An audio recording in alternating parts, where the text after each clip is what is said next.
Okay, शुरू करें। हम लोगों ने अभी तक भक्ति के प्रोसेस को सीखा, मतलब किस प्रकार श्रद्धा से लेकर के व्यक्ति प्रेमावस्था तक पहुंचता है।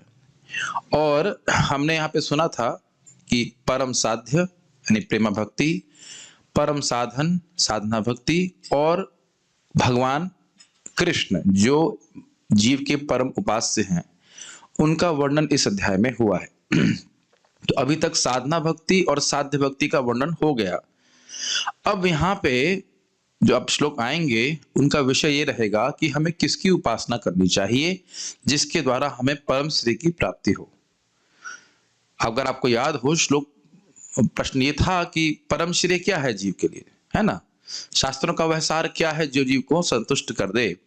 तो अब यही समझ लेना चाहिए कि भगवान श्री कृष्ण परम उपास्य के रूप में जाने चाहिए, तभी व्यक्ति उनका भजन करेगा। भगवान कृष्ण किस प्रकार से निर्गुण है, ब्रह्मा जी और शिव जी से भी श्रेष्ठ हैं, किस प्रकार से वह है, तब जब हम उसको सिद्धांत को ठीक से समझेंगे तब हम भगवान की भक्ति में निष्ठ रहेंगे। तो उसको सिद्धांत को यहाँ पे प्रस्तुत किया जा रहा है और कई श्लोकों में समझाया जाएगा। इसको बड़ी गंभीरता से हम समझें कि परम उपास्य कौन है। उपासना तो बहुत सारे लोग कर रहे हैं, बहुत सारे लोग कर रहे हैं, बहुत सारे देवताओं की, शिव जी की, ब्रह्मा जी की, दुर्गा जी की। लेकिन परम श्रेय की प्राप्ति किसकी उपासना के द्वारा प्राप्त होगी? परम उपास्य कौन है? उपास्य समझ रहे हैं, जिसकी उपासना की जानी चाहिए या की जाती है। तो परम उपास्य कौन है, यह सब हम आज सीखने वाले हैं। क्योंकि प्राय इस भारत में ये धारणा है कि ब्रह्मा जी, शिव जी और भगवान विष्णु एक ही हैं। एक हैं, आज कुछ लोग भी बोलेगा एक हैं, लेकिन एक होते हुए बहुत भेद है। तो हम समझने का उसको प्रयास करेंगे। पिछले श्लोक में आपने देखा था, अतो वै कवयो नित्यम भक्तिम परमया मुदा वासुदेव भगवती कुर्वन्त आत्म प्रसादनीम।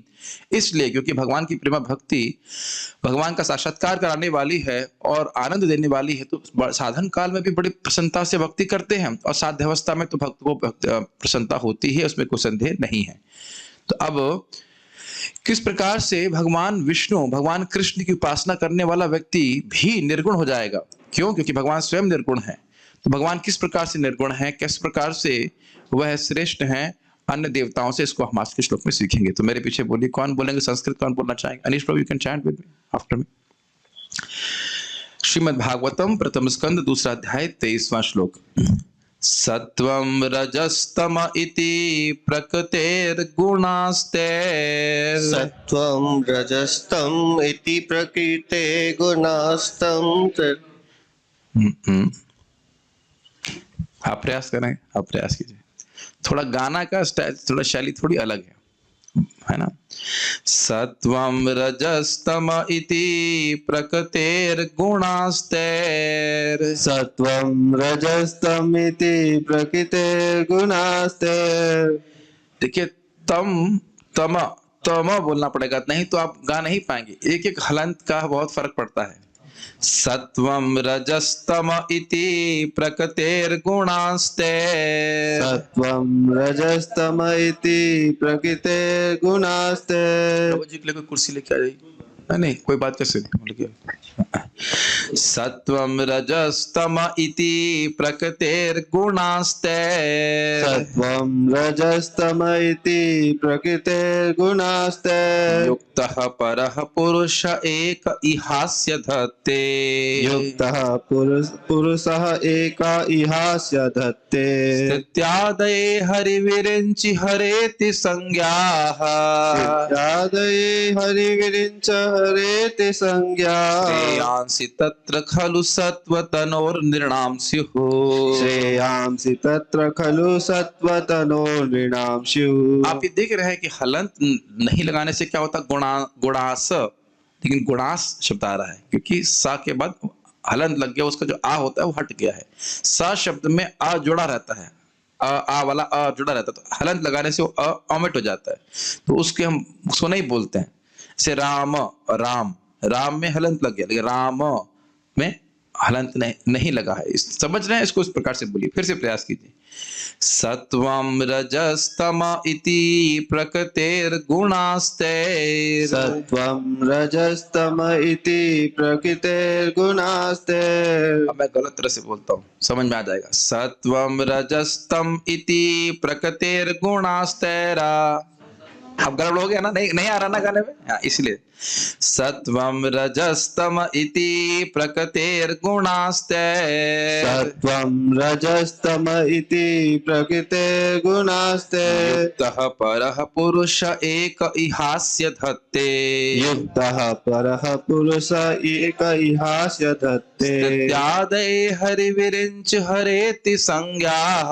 इत्यादये हरिविरिञ्च हरेति संज्ञा। श्रेयांसि तत्र खलु सत्त्वतनोर्नृणां स्युः। श्रेयांसि तत्र खलु सत्त्वं तनोर्नृणां स्युः। सत्त्वं रजस्तम इति प्रकृतिर्गुणास्ते।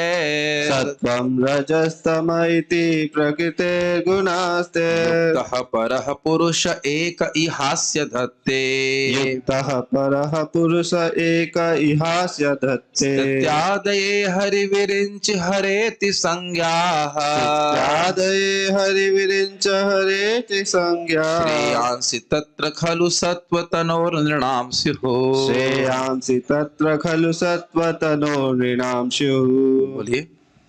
सत्वं रजस्तम इति प्रकृतिर्गुणास्ते। सत्वं रजस्तम इति प्रकृतिर्गुणास्ते। युक्तः परः पुरुष एक इहास्य धत्ते। युक्तः परः पुरुष एक इहास्य धत्ते। स्थित्यादये हरिविरिञ्च हरेति संज्ञाः। इत्यादये हरिविरिञ्च हरेति संज्ञाः। श्रेयांसि तत्र खलु सत्त्वतनोर्नृणां स्युः। श्रेयांसि तत्र खलु सत्त्वतनोर्नृणां स्युः। शब्दार्थ बोलिए। सत्वम सत्वगुण, बोली माइक पे बोली।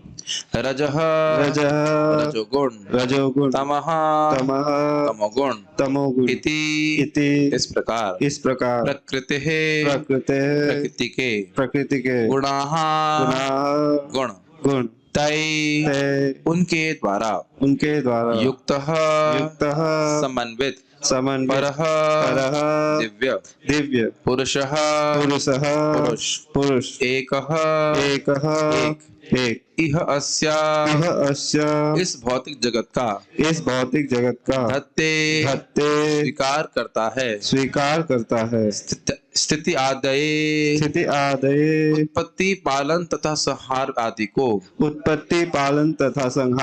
को हरि विष्णु भगवान विरंची जा नहीं होना चाहिए, गलत लिखा है विरंची ब्रह्मा मतलब प्रभुपाद ग्रंथ में गड़बड़ नहीं लिखा है, वो मैंने इसको जब उसको कॉपी किया है तो उसमें मिस्टेक हुई है थोड़ा टाइपिंग में।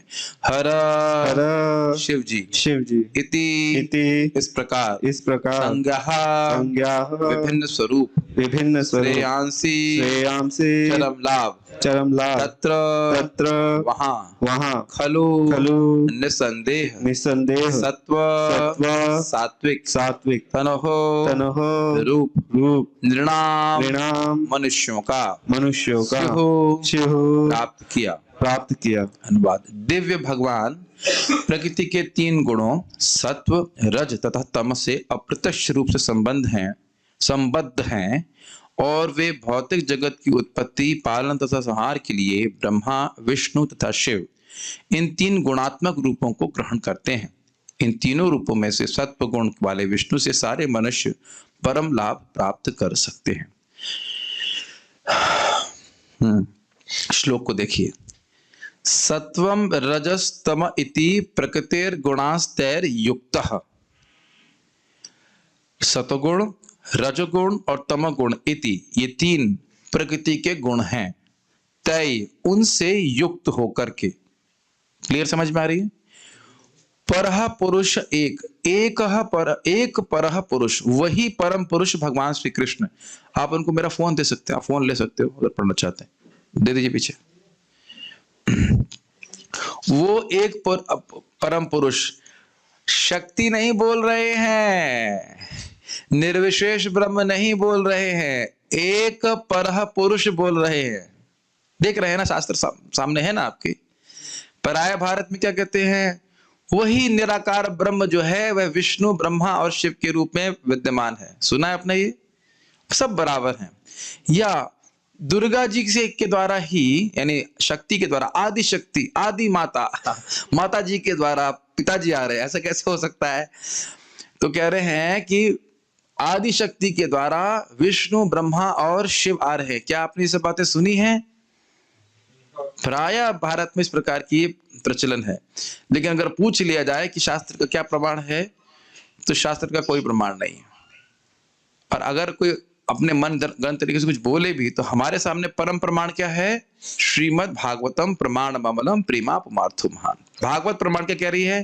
परह पुरुष एक, एक परम पुरुष वही भगवान श्री कृष्ण, इह, इह मतलब इस, अस मतलब इसके, इस जगत के, इस जगत के स्थिति आदये मतलब स्थिति, पालन और सहार के लिए धत्ते स्वीकार करते हैं। किनको स्वीकार करते हैं? रजगुण, तमगुण और सतोगुण को। यहां तक समझ में आ रहा है आपको? फिर से देखिए, एक परह पुरुष, एक परम पुरुष जो प्रकृति के पूरी तरह से परे हैं। कौन है वो? क्या नाम है उनका? भगवान वासुदेव कृष्ण। वो ही सतगुण, रजगुण और तमगुण जो प्रकृति के गुण हैं उनसे युक्त होते हैं। युक्त बहुत ध्यान देना होगा। प्रभुपाद जी अपने अनुवाद में किस प्रकार से बता रहे हैं जरा समझिए आप। युक्त होकर के, युक्त होते मतलब स्वीकार कर रहे हैं, उसको नियमन करते हुए वो स्वीकार करते, मतलब स्वीकार करते हैं, स्वीकार करते हैं। तो क्यों स्वीकार करते हैं?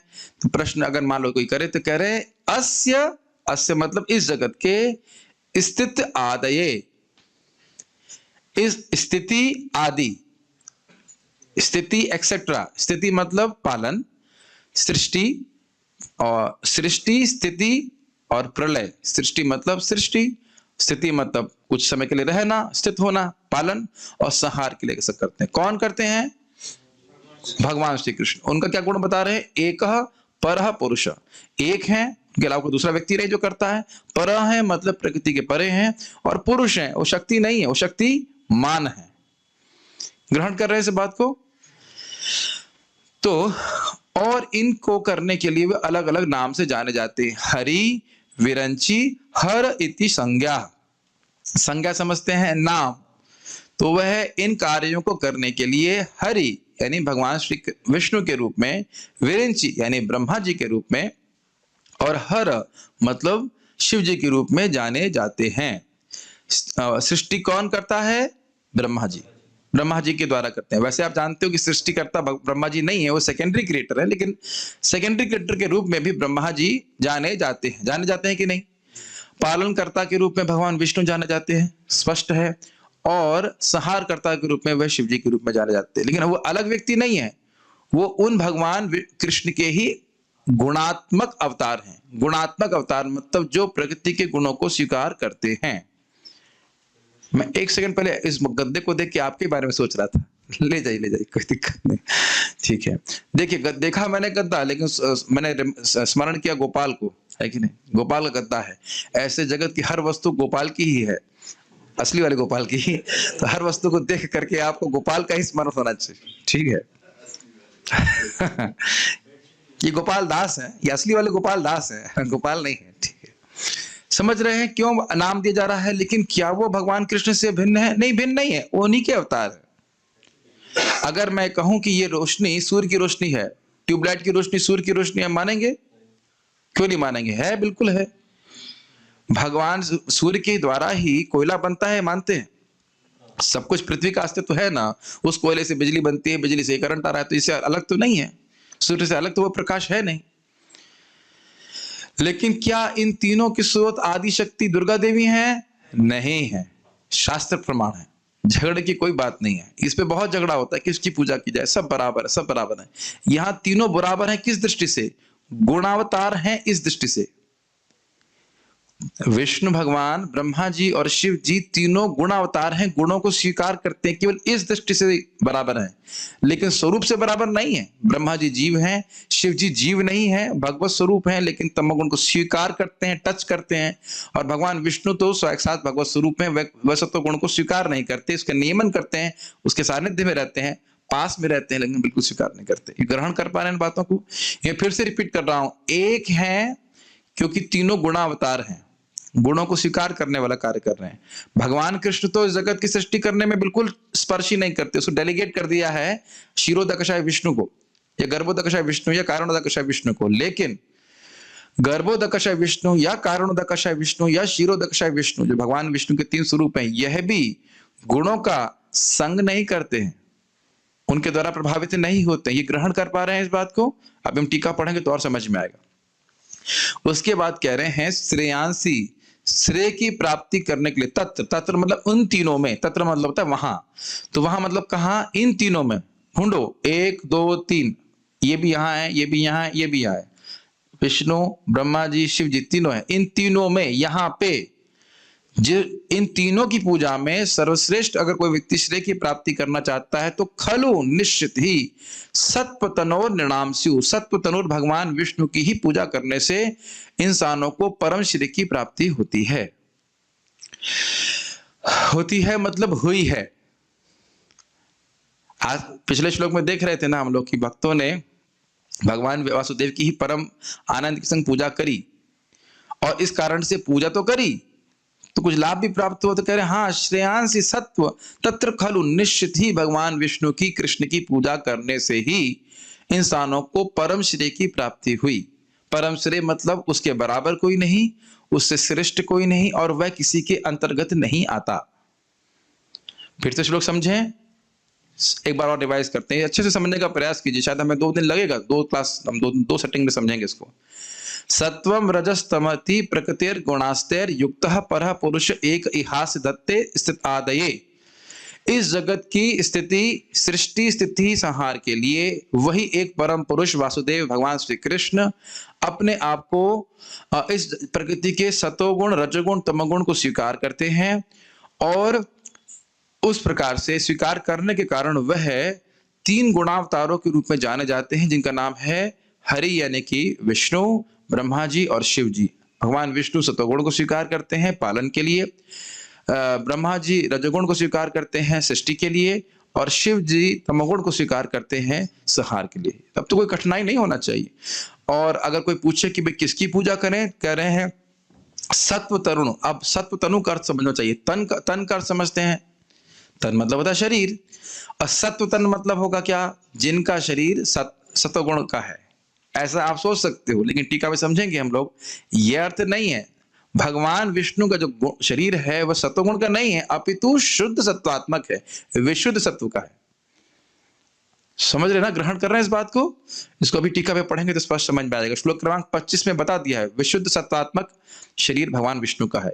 तो ऐसा नहीं सोचना चाहिए कि भगवान विष्णु ने सतोगुण को स्वीकार किया तो उनका शरीर भी सतोगुण का हो गया ना, वह प्रकृति के परे है। तो इसीलिए बोल रहे हैं कि तीनों गुणावतारों में भगवान विष्णु की पूजा करने से ही व्यक्ति को परम श्रेय की प्राप्ति होती है।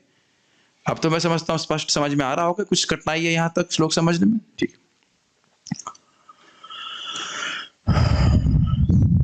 सारार्थ दर्शनी टीका लिंक। अब तक यह वर्णन हुआ कि कर्म और ज्ञान को त्याग कर केवल भक्ति ही करनी चाहिए। तस्माद एकेन मनसा भगवान सात्वतां पति श्रोतव्य कीर्तितव्यश्च ध्येय पूजश्च तदा। श्लोक याद आ रहा है? इसकी व्याख्या किए थे। एक मन से कर्म कांड नहीं करना है, ज्ञान कांड नहीं करना है, एकमात्र भक्ति का ही आश्रय लेना, यही परम साधन स्वरूप है। ठीक। अब यहां वर्णन हो रहा है कि देवताओं को त्याग कर केवल भगवान की ही उपासना करनी चाहिए।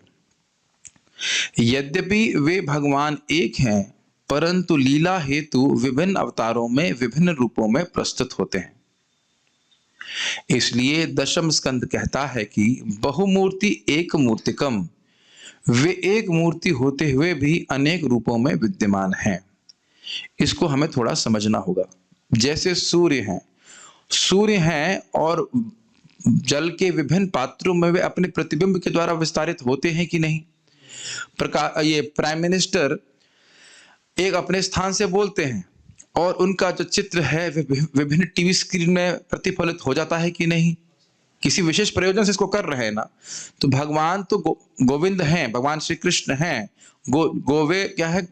गोलोक एव निवसति अखिलात्म भूत गोविंदम आदि पुरुषम तमहम भजामि।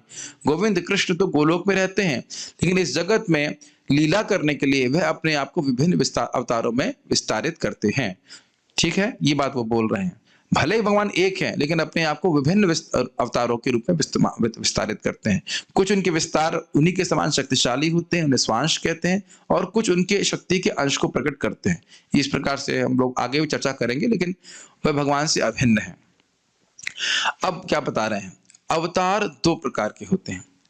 एक, जिनका संबंध चित्त शक्ति से होता है। चित्त शक्ति का अर्थ है आध्यात्मिक शक्ति, स्पिरिचुअल एनर्जी। और दूसरे जिनका संबंध माया शक्ति से होता है, यानी कि जड़ प्रकृति से। ये तो स्पष्ट समझ में आ रहा होगा। इस भाषा तो कोई दिक्कत नहीं है। कुछ दो प्रकार के कौन से अवतार हुए? जिनका संपर्क चित्त शक्ति से होता है, स्पिरिचुअल एनर्जी, और दूसरा जिनका संबंध माया शक्ति से होता है। जिन अवतारों का संबंध चित्त शक्ति से होता है, यथा मत्स्य और कूर्म आदि, वे उपास्य हैं। जो भगवान विष्णु के अवतार सीधे चित्त शक्ति के द्वारा अपने स्वरूप को प्रकट करते हैं, चित्त शक्ति का ही संपर्क उन पर रहता है, वह उपास्य है, उनकी उपासना की जानी चाहिए। तो क्लियर है, कोई दिक्कत नहीं। और जिनका संबंध सतो रजो एवं तमोगुण के द्वारा माया शक्ति से होता है, वे हैं विष्णु, ब्रह्मा एवं शिव। इनमें से भगवान विष्णु उपास्य हैं, यह इस श्लोक में कहा जा रहा है। बड़ा ध्यान देना होगा। तो कहीं ऐसा तो नहीं सोच रहे हैं कि भगवान विष्णु को आप ये कह रहे हो कि वो माया शक्ति से स्वीकार करते हैं, वह चित्त शक्ति से इसको स्वीकार नहीं करते हैं, ऐसा नहीं कहा जा रहा है। जब मत्स्य अवतार और कूर्म अवतार आदि आते हैं, तो वह लीला करके चले जाते हैं, और उनकी लीला पूरी तरह से शुद्ध सत्वात्मक है, शुद्ध सत्व की वृत्ति है, चित्त शक्ति की वृत्ति है। भगवान विष्णु माया भी स्वयं शुद्ध सत्वात्मक हैं, लेकिन जब वह सतोगुण को स्वीकार कर रहे हैं सृष्टि के पालन के लिए, उतनी मात्रा में उनको कहा जा रहा है कि वे माया शक्ति का संपर्क कर रहे हैं। समझ में आ रही है बात? ये बहुत ध्यानपूर्वक सुनना होगा। भगवान विष्णु, भाई मत्स्य अवतार और भगवान विष्णु में कोई स्वरूप का भेद है क्या? कोई भेद नहीं है, दोनों विष्णु स्वरूप हैं। लेकिन यहां विष्णु का मतलब हो गया क्षीरोदकशय विष्णु, गर्भोदकशय विष्णु, कारणोदकशय विष्णु के रूप में। इन शब्दों का समझते हैं ना, कारणोदकशय विष्णु। और इनके द्वारा वे भगवान जगत की सृष्टि कर रहे हैं। तो सृष्टि करने के लिए तो गुणों का स्वीकार करना पड़ेगा ना, सृष्टि स्थिति पालन के रूप में करने के लिए। तो इसलिए इनको गुणावतार कहा जाता है। किनको गुणावतार कहा जाता है? शिव जी को, ब्रह्मा जी को और भगवान विष्णु को। तो इसमें भी भगवान विष्णु यद्यपि सतोगुण को स्वीकार करते हैं, लेकिन वह सतोगुणी नहीं है, वह शुद्ध सत्वात्मक है, इसलिए उनकी पूजा करनी चाहिए। बाह्य रूप से वो सत्वगुण को स्वीकार करते हुए प्रतीत हो रहे हैं, लेकिन वो है हमेशा शुद्ध सत्वात्मक, हाँ, त्रिगुणात्मक नहीं है, तीनों गुणों से पड़े हैं, समझना चाहिए। इसीलिए उनकी पूजा करने से जीव को लाभ होगा। क्या लाभ होगा? कि जीव स्वयं भी तीनों गुणों के परे चला जाएगा। अन्यों की उपासना करने से जो तीनों गुणों के परे नहीं है, उससे व्यक्ति तीनों गुणों के परे नहीं जा सकेगा। कार्तिक प्रभु, समझ में आ रहा है आपको? अवतार कौन से हैं? दो प्रकार के अवतार कौन से हैं? कौन से अवतार? हाँ, दो प्रकार के अवतार हैं। माइक दीजिए इनको। कौन से अवतार बताए गए? दो प्रकार के अवतार। और ये उपलक्षण से समझ लेना चाहिए कि इनको पूछ रहा हूं तो सही किसी को भी पूछ सकता हूं। शक्ति और माया। दो प्रकार के अवतार किस प्रकार, कौन से हैं? अभी तो हम पढ़ रहे हैं ना। एक जो चिद शक्ति के संपर्क करते हैं, केवल लीला प्रस्तुत करके चले जाते हैं, मत्स्य अवतार, कूर्म अवतार आदि, उनकी पूजा तो करनी ही चाहिए, उसमें तो कोई डाउट नहीं है। और एक है गुणावतार, जो कि माया शक्ति का संपर्क करते हैं इस जगत की सृष्टि आदि के लिए। तो उसमें भी भगवान विष्णु की ही उपासना की जानी चाहिए अगर हम परम श्रेय की प्राप्ति करते हैं। ध्यान देना होगा कि देवताओं की उपासना करना चाहते हो करो, लेकिन ये मत सोचो कि इससे परम श्रेय की प्राप्ति होगी। वो जो प्रश्न था कि परम श्रेय क्या है, तो उसका यही आंसर हो गया। तो परम श्रेय की प्राप्ति कौन कराएगा?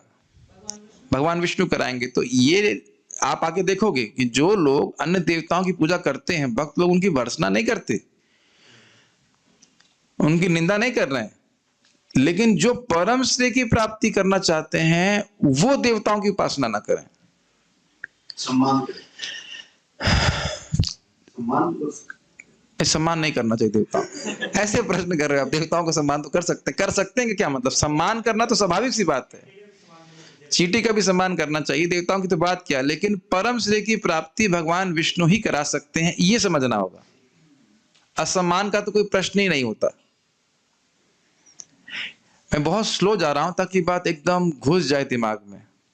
होता ना, ऐसे कुछ खाया, चबाया, डाइजेस्ट किया। परम श्रेय की प्राप्ति करना चाहते हैं अगर, तो आप भगवान विष्णु की उपासना कीजिए। अच्छा, एक और बात और भी है, मान लो परम श्रेय की प्राप्ति नहीं भी करना चाहते हो तो भी भगवान विष्णु की उपासना कीजिए। अकामः सर्व कामो मोक्ष काम उदारधि, क्योंकि भौतिक लाभ के लिए भी अगर भगवान विष्णु के पास आएगा तो भगवान उसको उठा करके अपने पास पहुंचा ही देंगे। ये भी एक अच्छी बात है। लेकिन यहाँ पे एक अर्थ हम ग्रहण कर रहे हैं कि जो लोग परम श्रेय की प्राप्ति करना चाहते हैं वो उनको भगवान विष्णु की उपासना करना चाहिए। एक और बात है, अगर भौतिक लाभ भी प्राप्त करना चाहते हो तो जितना भगवान दे सकते हो उतना कोई नहीं देगा। समझ रहे हैं? रावण ने शिव जी की उपासना करी अपने सर काट काट करके, तब भगवान ने शिव जी ने उसको लंका का राज्य दिया। और वही विभीषण की वो सर झुका दिए भगवान श्री राम के सामने, तो तुरंत भगवान श्री राम ने कहा कि नहीं, लंका के राज्य ले लो। लंका का राज्य बना दे दिया उसको। तो धन भी जितना भगवान देते हैं उतना कोई दे नहीं सकता। ब्रह्मा जी को दिए हैं, और उसके बाद युधिष्ठिर महाराज को दिए हैं, और ध्रुव महाराज को दिए हैं, लेकिन साथ साथ अच्छी बुद्धि भी देते हैं। रावण को शिव जी ने यह बुद्धि नहीं दी कि तुम भगवान राम की शरण में चले जाओ। तो ये सब तो खैर अलग विषय है, लेकिन बात यह है कि परम श्रेय की प्राप्ति तो भगवान विष्णु या कृष्ण की उपासना करके ही व्यक्ति को हो सकती है। तो झगड़े की कोई बात नहीं है। कोई जगत में थोड़ी छोटी सिद्धि प्राप्त करना चाहता है, कांक्षतम कर्मणाम सिद्धिम यजन्ते इह देवता क्षिप्रम ही मानुषे लोके सिद्धिर्भवति कर्मजा। भगवान स्वयं कह रहे हैं छोटी छोटी सिद्धियों को प्राप्त करने के लिए लोग देवताओं के पास जाते हैं, और सत्य बात है कि उनको बहुत जल्दी सब सिद्धियां प्राप्त हो जाती हैं। सांप के कांटे का इलाज, ठीक है, हो गया, अरे बड़े सिद्ध है, लोग बोलते भी बड़े सिद्ध है। सांप के कांटे का इलाज है, लेकिन माया रूपी अविद्या का कांटे का इलाज किसके पास? वो तो हरे कृष्णा कृष्णा कृष्णा हरे हरे, हरे राम राम राम हरे हरे, इस नाम उच्चारण के द्वारा ही इसका कांटे का इलाज हो पाता है, सर्प रूपी अविद्या का। गरण समझ गए? कब से परम श्रेय की प्राप्ति किससे होगी? भगवान विष्णु की उपासना से। और यहाँ पे बता रहे हैं, यद्यपि इस यानी अस्य ब्रह्मांड की सृष्टि, पालन एवं संहार के लिए स्थित आदये केवल एक ही पुरुष या आदि पुरुष हैं, मतलब भगवान कृष्ण हैं, तथापि वे पुरुष भगवान श्री कृष्ण सतो रजो तथा तमोगुण के संग करने के द्वारा विष्णु, ब्रह्मा एवं शिव के रूप में जाने जाते हैं। ठीक है, थोड़ा ग्रहण करना होगा। मायावादी लोग क्या कहते हैं? वो कहते हैं कि जो निराकार ब्रह्म है वह सतोगुण, रजोगुण और तमोगुण का संग करके विष्णु, ब्रह्मा और शिव के रूप में प्रकट हो रहा है। अल्टीमेटली वो एक निर्विशेष ब्रह्म है। तो ये धारणा बिल्कुल गलत है। क्यों? क्योंकि आप ब्रह्म को इस प्रकार से काट नहीं सकते हो, निर्विशेष ब्रह्म को। और भगवान यहाँ पे क्या बोल रहे हैं? भगवान विष्णु की सत्ता हमेशा रहती है। ब्रह्मा जी, शिव जी वे व्यक्ति हैं, ये भगवान के विस्तार हैं, और भगवान इनके द्वारा गुणों को स्वीकार करके जगत के पालन करते। तो ये सिद्धांत जो वो बोल रहे हैं वो कुछ नहीं है। निर्विशेष ब्रह्म विष्णु, शिव और ब्रह्मा जी के रूप में आ रहा है, इसका कोई शास्त्र प्रमाण नहीं है। यहाँ क्या लिखा है? एकः पुरः पुरुष, पुरुष लिखा है, व्यक्ति लिखा है कि नहीं? निर्विशेष ब्रह्म तो नहीं लिखा है, निराकार तो नहीं लिखा है ना। तो ये धारणा में मैं इसलिए अटैक कर रहा हूं क्योंकि ये धारणा बहुत ज्यादा प्रचलित है कि निर्विशेष ब्रह्म ही विष्णु, शिव और ब्रह्मा जी के रूप में है। बिल्कुल गलत, क्या कह सकते हैं, शास्त्र का कोई आधार नहीं, निराधार बात है ये। और आपके सामने श्लोक है, हम तो अपने मन से कुछ नहीं कह रहे, सामने श्लोक लिखा हुआ है कि एक पुर पुरुष, वही भगवान कृष्ण अपने आप को विष्णु, शिव और ब्रह्मा जी के रूप में विस्तारित करते हैं। लेकिन फिर भी विष्णु, ब्रह्मा जी और शिव में अंतर है। एक है किस दिन तीनों गुणावतार हैं, लेकिन अपने में स्वरूपगत भेद तीनों में बहुत अधिक है। भगवान को यानी भगवान श्री कृष्ण को यहाँ इसलिए कहा गया है। आपके पास कुछ पढ़ने देखने के लिए नहीं है? कृष्णा आप पर हैं, कुछ होना चाहिए ना सामने। नहीं, उर्दू लिखा हुआ है। भावात्म उर्दू हिंदी लिखा है ना, ऐसे बैठेंगे तो कैसे समझ में आएगा?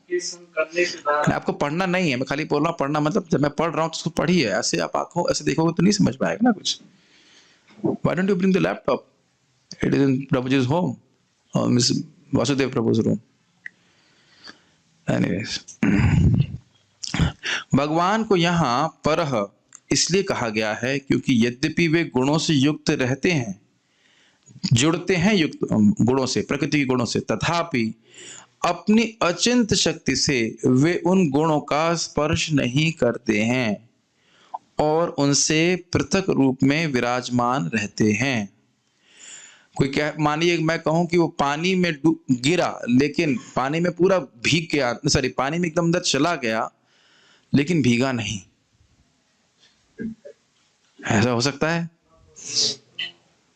आप कह रहे हो नॉट पॉसिबल, लेकिन क्या आपने देखा है वो लोग जो ऑक्सीजन सिलेंडर लेके पानी में कूदते हैं, पानी में ऊपर सब तरफ रहते हैं लेकिन पानी से बिल्कुल अछूते रहते हैं। अब मान रहे हैं किसी युक्ति के द्वारा जब इंसान के लिए संभव है कि पानी में रहते हुए भी पानी का स्पर्श ना करें, ग्रहण कर रहे हैं उदाहरण को, देख रहे हैं ना इस जगत में, तो उसी प्रकार से उसी प्रकार मतलब भगवान उसी प्रकार से तो नहीं, लेकिन एक अंदाज देने के लिए बोल रहा हूं कि भगवान इस जगत में प्रवेश तो करते हैं लेकिन प्रकृति के गुणों से लिप्त नहीं होते हैं। क्या हम प्रकृति के गुणों से लिप्त होते हैं? बिल्कुल हो जाते हैं। रजोगुण, तमोगुण, सत्वगुण से हम पूरी तरह से लिप्त होते हैं, बल्कि चाहते हैं कि निर्लिप्त हो जाएं, फिर भी लिप्त हुए रहते हैं। ये तो दृष्ट विषय है, इसमें तो कुछ आपको विरोध नहीं होना चाहिए। आपको लगता है उद्धव प्रभु कि आप रजोगुण, तमोगुण, सत्वगुण से प्रभावित हैं? आपको लगता है मैं भी प्रभावित हूं? हाँ प्रभु जी, आप मुझसे ज्यादा प्रभावित हैं। हाँ, स्वाभाविक सी बात है, हम लोग महसूस करते हैं। अभी खाना खाया, नींद आना चालू हो गई, सुबह हम उठते हैं तो हाँ बड़ा अच्छा लग रहा है, तो गुणों से प्रभावित हो रहे हैं। भगवान को कौन सा गुण प्रभावित करता है? कोई भी नहीं। भगवान चाहे आप, हम लोग सुबह मंगल आरती दर्शन करने जाते तो ऐसा नहीं कि भगवान सत्वगुण में है, भगवान तो दिव्य अवस्था में है। हम लोग थोड़ा सत्वगुण के कारण भगवान का दर्शन ठीक से कर पाते हैं, जब ठीक से कर पाते हैं। हरे कृष्ण मंत्र अधिक शक्तिशाली कब होता है? सुबह, दोपहर, शाम या रात में? हाँ बोला गया है सुबह, नहीं सुबह नहीं, किसी भी समय, किसी भागवत किसी भी समय स्वयं भगवान है, उनकी शक्तियों में कमी नहीं आती है। हम उनकी शक्तियों की ग्रहण करने की भावना में रहते हैं, प्रॉपर जब कर पाते हैं सुबह, इसलिए हम प्रभावित होते हैं। भगवान कभी प्रभावित नहीं होते।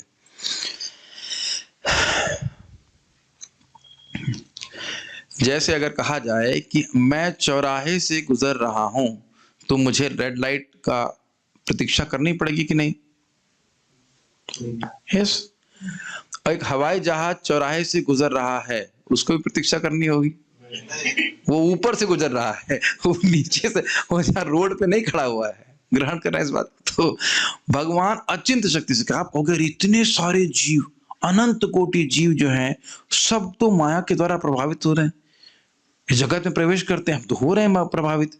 तो भगवान आते होंगे, देखो कितने प्रभावित हो रहे, देखो कितने कामी हो गए ना, गोपियों को देखो कितना संग कर रहे हैं, भाग रहे हैं गोपियों के पीछे। जब सिद्धांत नहीं सुनेंगे, तो जब गोपियों के संग लीला सुनेंगे कोई व्यक्ति दशम स्कंद में, तो यही सोचेंगे कि एक सामान्य पुरुष हैं जो समान स्त्रियों का भोग करने के लिए उत्सुक हैं, उत्साहित हैं काम के वश। लेकिन यहाँ क्या सुन रहे हैं? इसीलिए प्रथम स्कंद सुनना बहुत जरूरी है कि इस जगत में आने के बाद भी भगवान कभी भी किसी गुण के द्वारा प्रभावित नहीं होते हैं। तो रजोगुण जब सत्वगुण से प्रभावित नहीं हो रहे हैं, तो रजोगुण तमगुण की तो बात ही क्या, वो तो बिल्कुल भगवान के पास नहीं जाता। ठीक है, ओके। और पृथक रूप में विराजमान रहते हैं, मतलब अलग रहते हैं। भगवान अपनी स्वरूप शक्ति में स्थित रहते हैं, विराजमान होते हैं। इन सब रूपों में, जैसे एक उदाहरण आप समझ लीजिए कि अगर भगवान सूर्य अपने को प्रतिबिंबित करते हैं जल में, तो जल वाला सूर्य तो ठंडा हो गया होगा। सिन्हा जी प्रभु क्या लगता है? जल में तो हम कुछ भी डालते हैं वो ठंडी हो जाती है कि नहीं? क्या लगता है जय प्रभु? है ना?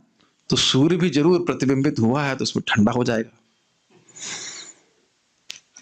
महाराज बोल रहे थे, कुछ लोग ऐसा सोचते हैं सूर्य ठंडा हो रहा है सूर्य ठंडा हो रहा है, क्योंकि शास्त्र क्या कहता है? अशेष तेज है। तो भगवान उस समय ज्यादा गर्मी पड़ी थी। तो भगवान, आप समझ सकते हैं कि जिस प्रकार की सूर्य की सत्ता बिल्कुल अलग है, इस प्रकृति से, इस पृथ्वी से बिल्कुल दूर है, और अपने तेज से पूरे विश्व का पालन कर रहा है, लेकिन उससे संपर्क नहीं कर रहा है कि नहीं? अच्छा, एक और चीज, हम अगर मलमूत्र का स्पर्श करते हैं तो हम लोग अपवित्र हो जाते हैं कि नहीं, अपने ही मलमूत्र का? हाँ, लेकिन भगवान सूर्य पूरे विश्व के मलमूत्र का संपर्क कर रहे हैं, उसको शुद्ध कर रहे हैं, तो अरे तो बहुत गंदे हो जाते होंगे सूर्य? नहीं, तो वह दूर रहते हुए भी सारे जगत को पवित्र करने वाले हैं। मैं कुछ कुछ उदाहरण दे रहा हूं ताकि आप ग्रहण कर सकें। भगवान अपनी अचिंत्य शक्ति से इस प्रकृति का कोई भी स्पर्श नहीं करते हैं, ठीक? इन सब रूपों में भगवान का विष्णु स्वरूप ही भक्तों के इच्छित फलों की श्रेयांसी प्राप्ति कराने वाला है। भक्त क्या चाहते हैं? भगवान विष्णु के सच्चे भक्त क्या चाहते हैं? भगवान के चरणों में प्रेम हो, मैं भगवान के धाम चला जाऊं, इस जगत की से मुक्त हो जाऊं, कभी दोबारा जगत में नहीं आऊं। ये सब भगवान के भक्तों की इच्छा होती है, तो इनकी प्राप्ति कराने वाले केवल विष्णु ही हैं। मुक्ति प्रदाता विष्णु एवं न संशय। शिव जी स्वयं कह रहे हैं कि मुक्ति प्रदान करने वाले विष्णु ही हैं, इसमें और कोई संशय नहीं है।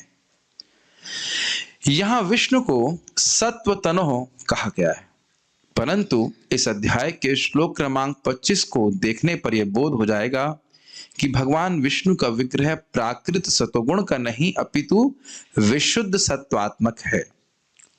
ऐसा नहीं सोचना चाहिए कि भगवान विष्णु का शरीर जो है वो सत्वगुण का है। जैसे देवताओं का जो शरीर होता है वो सत्वगुणी होता है। ये ध्यान देना होगा कि इस जगत में कोई भी गुण पूरी तरह से शुद्ध नहीं हो सकता। सत्वगुण, रजगुण, तमोगुण, कभी आप इनको पूरी तरह से अलग नहीं कर सकते। फिर से रिपीट कर रहा हूं, इसको समझ लीजिए।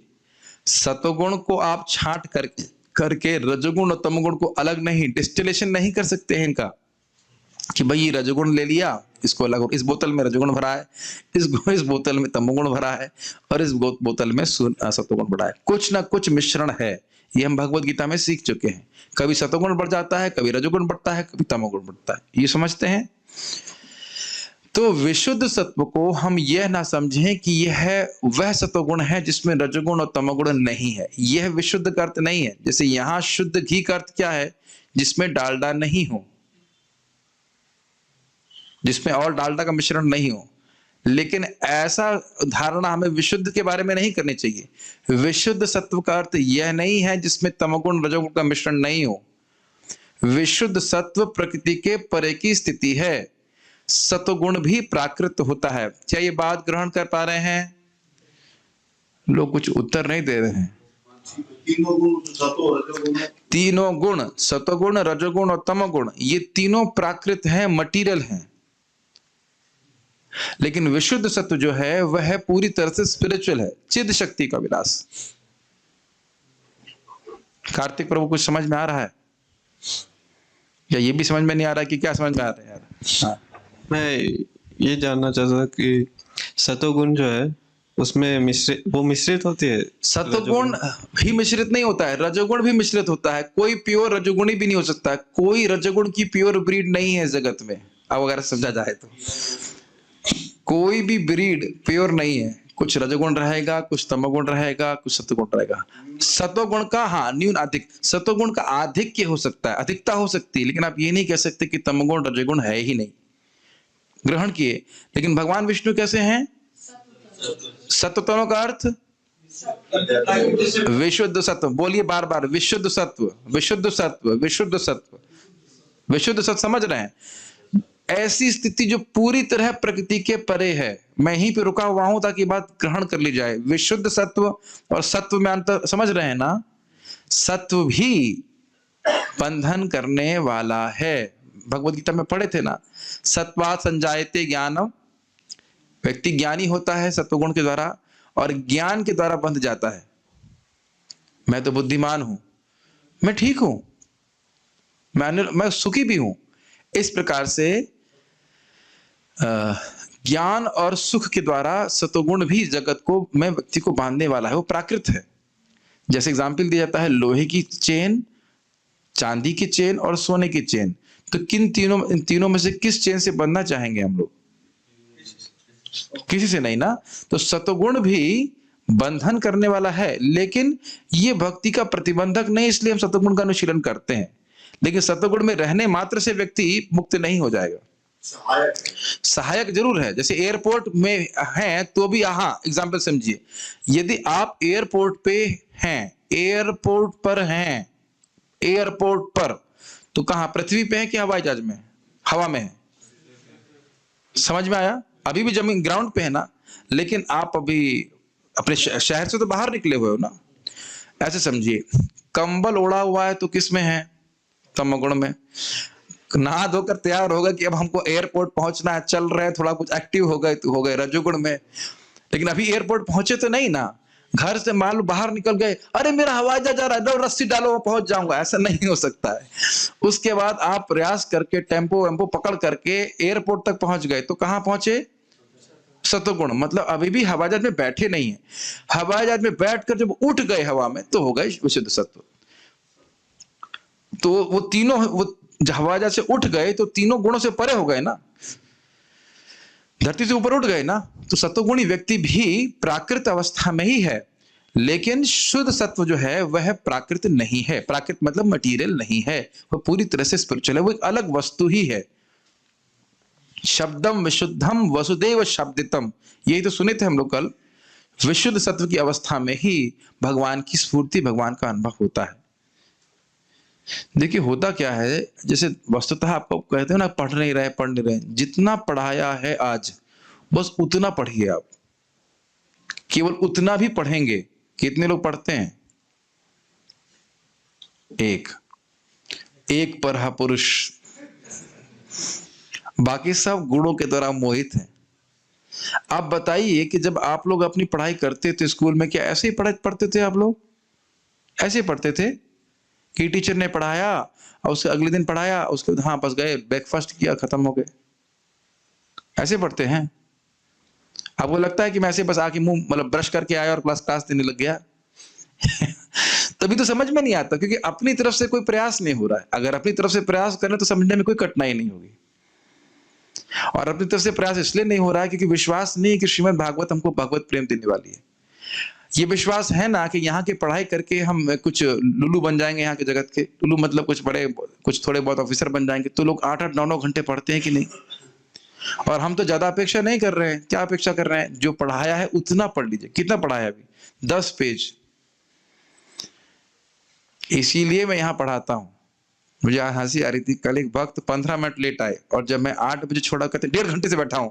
बैठे कितनी देर से हो? 1.25 घंटे से। अगर हिसाब ही लगाया जाए तो बैठा है 1.25 घंटे से, लेकिन बोल रहे 1.5 घंटे से बैठा हूँ और नहीं बैठ सकता। हमने कहा, मुझे हंसी आ रही थी। हमने कहा देखो मन कैसे बोल रहा है, बैठा है 1.25 घंटे से और बोल रहा है 1.5 घंटे से। है कि नहीं? कोई वर्कर हमारा हो 2 घंटा काम करे, कहे मैं जो है 2.5 घंटे से काम कर रहा हूँ, तो क्या बोलेंगे आप? 2.5 घंटे से तो बैठे हो, 2 घंटे से काम कर रहे हो। मन धोखा दे रहा है हमारा। जो हमारे परम श्रेय का साधन है वो मन हमारा धोखा देता है। मुझे गुस्सा नहीं आ रहा था, मैं देख रहा था कि मन कैसे धोखाबाजी कर रहा है। बैठे हैं 1.25 घंटे से और बोल रहा है 1.5 घंटे से। 1.5 घंटा तो 6:30 से 8 होता है ना, 7:45 से 8 तो नहीं होता है। तो समझिए ये माया हमें से हमेशा बहुत परेशान करने वाली है। ये एक तपस्या है, मैं जानता हूं। मेरे गुरु महाराज बात को बोले, हम भक्तों के संग बैठकर 1.5-2 घंटा चर्चा कर सकते हैं कि नहीं? यही कहा करते हैं कि नहीं? लेकिन ग्रंथ सामने रख करके चर्चा करना ये तपस्या है। मुझे पता है तपस्या है, और भगवान भी इस बात को बोलते हैं, बहवो ज्ञान तपस्या पूतामद भाव मागता। लेकिन इस ज्ञान की तपस्या के द्वारा, भगवान को ठीक से समझने के द्वारा बहुत से लोग मेरे पास आए हैं। आप समझ रहे हैं इस बात को? भगवत गीता में भगवान बोल रहे हैं, बहवो ज्ञान तपस्या, भगवान के तत्व को ठीक से समझना एक तपस्या है। और इसी के लिए मानव जीवन है। मैं खाली ये बोल रहा हूं कि अगर समझ में तब आएगा जब इसको कम से कम एक बार पढ़ेंगे। और आप जानते हो कि 8:30 बजे जब मैं आप लोग को मुक्त कर दूंगा कथा के द्वारा, ये कथा से, तो फिर कैसा आप लोग करेंगे वो आप जानते हो। मुझे कुछ व्याख्या करने की जरूरत नहीं है। मेरा निवेदन है कि इतना भी पढ़ लें जितना बताया गया है, जितना आपको पढ़ाया गया है। आप देखेंगे आपकी जो अंडरस्टैंडिंग है बहुत रिफाइंड होगी। और आप कल निश्चित रूप से 1-2 प्रश्न जरूर करेंगे, क्योंकि जो आज लग रहा है समझ में आया, वो समझ में आया नहीं। आपको लग रहा है कि समझ में आ गया, लेकिन जब दोबारा पढ़ेंगे तो समझ में नहीं आया, फिर से पूछेंगे। और क्यों नहीं पूछ रहे हैं? क्योंकि पढ़ नहीं रहे। और पढ़ इसलिए नहीं रहे हैं क्योंकि भगवान ने 25 घंटे नहीं दिए, कम समय दिया है। 1 घंटा भगवान और दे देते तो हम जरूर पढ़ लेते। कोई बात नहीं, चलता है, ठीक है। यहां विष्णु को सत्वतनोः कहा गया है, परंतु इस अध्याय के श्लोक क्रमांक 25 को देखने पर यह बोध हो जाएगा कि भगवान विष्णु का विग्रह प्राकृत सतोगुण का नहीं अपितु विशुद्ध सत्वात्मक है। अब तो समझ में आ गया हो, वो पूरी तरह से स्पिरिचुअल है, वह मटेरियल बिल्कुल भी नहीं है। श्रील प्रभुपाद जी इसको कई बार समझाएंगे तात्पर्य में, पूरे भागवत में कई बार इस बात को बोलेंगे। इसको यहाँ पे लिखा गया है, ये इसी अध्याय का 25वां श्लोक है। यहां बोल रहे हैं भगवान विष्णु क्या है, सत्वतनो। लेकिन आगे वाले श्लोक को जो भी सामने आपके दिख रहे हैं, इसके द्वारा बता रहे हैं कि पूरे विशुद्ध सत्व में है। तो हमें दोनों को बैलेंस करके समझना होगा कि यहां भले ही बोल रहे हैं सत्वतनो, लेकिन इसका अर्थ है विशुद्ध सत्व। भेजिरे मुनयोथाग्रे भगवंतम अधोक्षजम सत्वम विशुद्ध क्षेमाया कल्पन्ते ये नतानिहा। सत्वम विशुद्ध शब्द है यहाँ पे कि नहीं है? है। 25वें श्लोक में बोल रहे हैं, पूर्व काल में समस्त महामुनियों ने भगवान की सेवा करी क्योंकि वे प्रकृति के तीनों गुणों से परे हैं। उन्होंने भौतिक परिस्थितियों से मुक्त होने के लिए और फल स्वरूप परम लाभ प्राप्त करने के लिए पूजा की। अतएव जो कोई इन महामुनियों का अनुसरण करता है वह भी इस भौतिक संसार में मोक्ष का अधिकारी बन जाता है। तो ये अर्थ समझ रहे हैं, भगवान विष्णु की पूजा करी किस लिए? भौतिक लाभ प्राप्त करने के लिए नहीं, अपितु जगत से मुक्त होने के लिए। तो हमें क्या करना है? इसीलिए भगवान का भजन करना है, भगवान का प्रेम प्राप्त करने के लिए। प्रेम प्राप्त हो जाएगा तो मुक्ति तो अनुषंगिक रूप से प्राप्त हो जाएगी, उसमें कोई दिक्कत नहीं है। तो यहां पे ये बात इस श्लोक को क्यों कोट कर रहे हैं? सत्वम विशुद्ध क्षेमाया, क्षेमाया मतलब कल्याण के लिए। लेकिन कैसे भगवान है? अधोक्षजम, जो अब हमारी इंद्रियों के परे हैं। और कैसे हैं? सत्वम विशुद्ध, विशुद्ध सत्व के हैं। ग्रहण कर पा रहे हैं कि वो क्यों बोल रहे हैं 25वें श्लोक को, कि अभी यहाँ पे भले सत्वतनु कहा गया है, लेकिन अभी आप 2 श्लोक बाद देखोगे, 23वां हम पढ़ रहे हैं, 24 और 25 में वो बोल रहे हैं भगवान विष्णु शुद्ध सत्व है, शुद्ध सत्वात्मक है, विशुद्ध सत्व है। इतना मुश्किल तो नहीं हो सकता है कि समझ में नहीं आ रहा हो, ठीक है।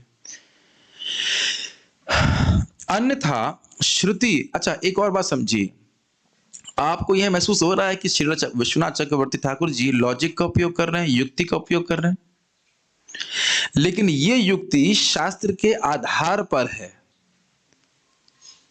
युक्ति रसपूर्ण तब कही जाती है जब उसका शास्त्र आधार हो। शास्त्र छोड़ करके युक्ति नहीं दे रहे, और परम शास्त्र श्रीमद् भागवतम की ही प्रमाण लेकर के वो बोल रहे हैं। ये देख पा रहे हैं इस बात को? युक्ति लगा रहे हैं ना, युक्ति है ना, कोई युक्ति करे कि लॉजिक लगाए, अरे यहाँ तो सत्वतनु कहा जा रहा है, सत्वगुण ही कहा जा रहा है, इसको बंद कर दीजिए, इसको चौंध पड़ रही मेरे मुंह पे। हाँ। तो भगवान, तो चक्रवर्ती पाद कह रहे हैं हाँ यहाँ पे सत्वतनु कहा जा रहा है, लेकिन आप 25वें श्लोक में देखो ना, वहां विशुद्ध सत्व कहा जा रहा है।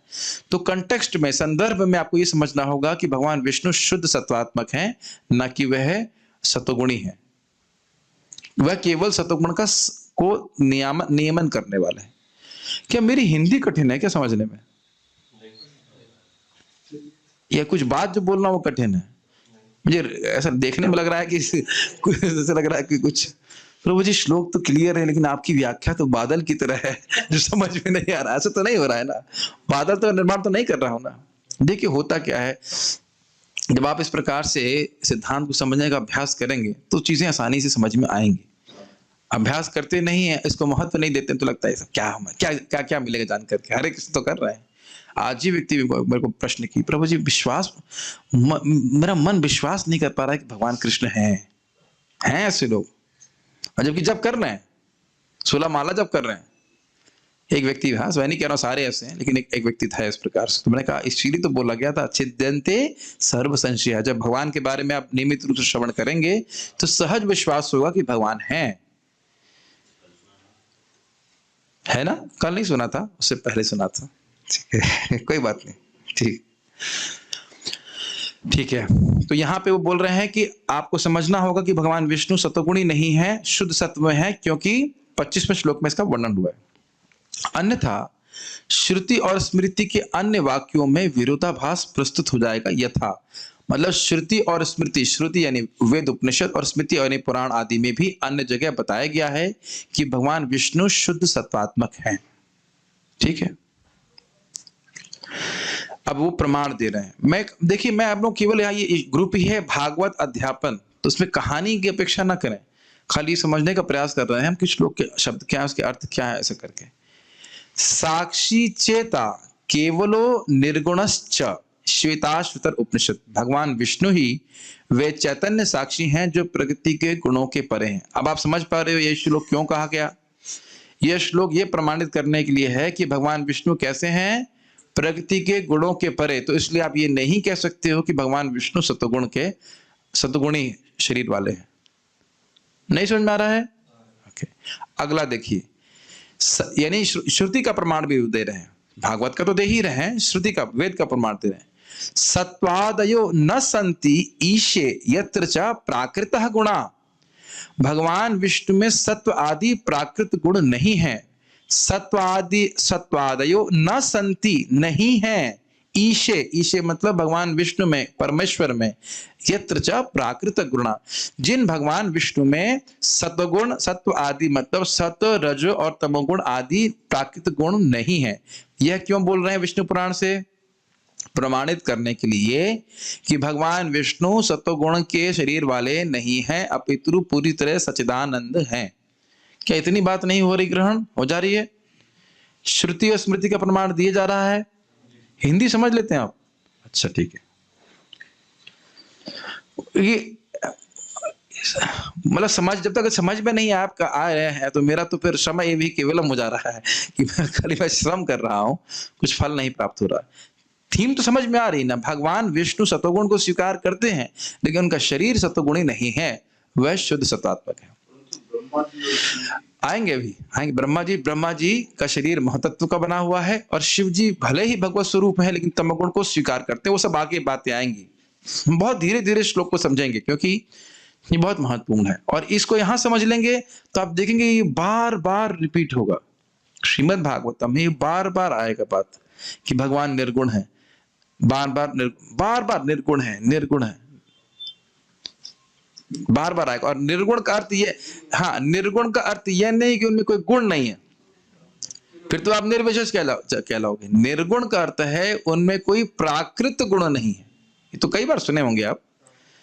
निर्गुण का अर्थ ये नहीं कि उनके अंदर दिव्य गुण नहीं है, नहीं तो ईश्वर कैसे होते? यहां पे लिखा है ना पिछले श्लोक में, सत्वादयो न संति, सत्व रजोगुण तमोगुण नहीं है ईश में, भगवान में। इसका मतलब ये नहीं कि कुछ भी नहीं, किंचित अपि न संति नहीं बोल रहे हैं, ये नहीं कि कुछ भी नहीं है उनमें वो सच्चिदानंद विग्रह हैं लेकिन उनमें रजोगुण तमोगुण सत्वगुण कुछ भी नहीं। जैसे एक चीनी का खिलौना, दिवाली में देखें आप, चीनी का खिलौना, बकरी हाथी घोड़ा बनता था, तो अगर मैं उसमें कहूं कि उसमें नमक हल्दी, क्या बोल सकते हैं, नमक हल्दी और फिटकरी नहीं है, बिल्कुल नहीं है, वह तो केवल शुद्ध चीनी का ही बना हुआ है। अब समझ में आ गया? पूरा स्वरूप ही चीनीमय है। अब तो ग्रहण कर पा रहे हैं ना? उसमें नमक हल्दी चीनी और कुछ भी नहीं है, नमक हल्दी फिटकरी कुछ भी नहीं है। इसका अर्थ ये नहीं कि उसमें चीनी भी नहीं है। भगवान सच्चिदानंदमय है कि नहीं? बस। खाने पीने वाले एग्जाम्पल हमेशा एक बात अजीब को तुरंत समझ में आता है। आम का नाम आम से भिन्न है, हाँ आम, लेकिन राम का नाम राम से अभिन्न है। हाँ, राम याद रहे कि नहीं, लेकिन आम जरूर याद रहेगा। आम जैसे इसीलिए बोला जा रहा है भागवत कैसा फल है? पका हुआ फल तुरंत आम पपीता याद आ जाएगा, लेकिन रस, ओ जूस, टमाटो जूस, व्हाटएवर, सब जूस याद आ जाएगा। लेकिन जूस भी है, फलम भी है और रसम भी। खाने पीने को उदाहरण देने से व्यक्ति समझ जाता है। ठीक है। हरिर ही निर्गुण साक्षात पुरुष प्रकृते पर, भगवान हरि निश्चित ही निर्गुण है, वह गुणों का बिल्कुल संग नहीं करते, गुणों से बिल्कुल संपर्क में नहीं आते। साक्षात पुरुष, वह साक्षात पुरुष हैं, व्यक्ति हैं, प्रकृति पर, और वह प्रकृति के पर हैं। तो ये समझ में आ रहा है सारे उदाहरण क्यों दिए जा रहे हैं? यह स्थापित करने के लिए कि भगवान विष्णु का जो शरीर है वह सत्वगुणी नहीं अपितु शुद्ध सत्वात्मक है। आप प्रभु जी एक ही बात क्यों बोल रहे हो बार बार? क्योंकि एक ही बात बार बार समझ में नहीं आ रही है ना? जब अब 6-10 बार तो बोल चुका हूं तब कुछ ग्रहण हो रहा है ना? यही होता है। आप देखिए नर्सरी के बच्चों को ही एक ही बात बोली जाती है ना, बोलो ABCDEFG, ऐसे करके बोलते बोलते बोलते तब जाके वो ग्रहण कर पाता है। 2 का पहाड़ा भी हम बार बार रिपीट करते तब याद होता है। तो जब भौतिक जगत में आप कोई कंप्लेन नहीं करते, हम पहाड़े क्यों याद करें? 2 1 कम 2, 2 दूनी 4, 2 3 6, ऐसे क्यों करते हैं? बार बार बोलने से वो याद हो जाता है कि नहीं? उसी प्रकार से बार बार सिद्धांत को सुनते हैं तब धीरे धीरे बातें समझ में आती हैं। भगवान विष्णु निर्गुण हैं, कार्तिक प्रभु निर्गुण मतलब उनमें कोई गुण नहीं है ना? माइक पे बोलिए, एग्जाम ले रहा हूं आपका। निर्गुण मतलब beyond the 3 modes. Very good, यानी कि वह तीनों गुणों के परे हैं। तो मतलब कुछ में कोई गुण नहीं है भाई। गुण मतलब गुण ही तो विविधता प्रस्तुत करते हैं। इस जगत में भौतिक गुणों के द्वारा ही तो वैरायटी होती है। तो भगवान निर्गुण है। माइक पकड़े रहिए, प्रश्न देखिए। हम लोग बैडमिंटन खेल रहे हैं, एक आपने वापस कर दिया तो क्या मेरे पास दूसरी बॉल नहीं है, दूसरी बॉल फेंकता हूं। तो इस जगत में आप वैरायटी देखते हो क्योंकि प्रकृति के गुण हैं यहाँ पे, इसलिए वैरायटी प्रस्तुत करते हैं। तो भगवान के पास, भगवान के धाम में, भगवान में यहाँ पे कोई प्रकृति के गुण नहीं है, तो वहां सब कुछ वैरायटी भी नहीं होगी। है वैरायटी है। तो वहां तो गुण ही नहीं है ना, वैरायटी कैसे प्रस्तुत होगी? क्योंकि वहां पे आध्यात्मिक शक्तियां क्रियान्वित कर रही हैं। जैसे यहाँ पे प्रकृति के 3 गुण भौतिक वैरायटी प्रस्तुत कर रहे हैं, ऐसे ही भगवान की आध्यात्मिक जगत में भगवान की जो आध्यात्मिक शक्तियां हैं वो आध्यात्मिक विविधताओं को प्रस्तुत कर रही हैं। ये बहुत गंभीर बात है।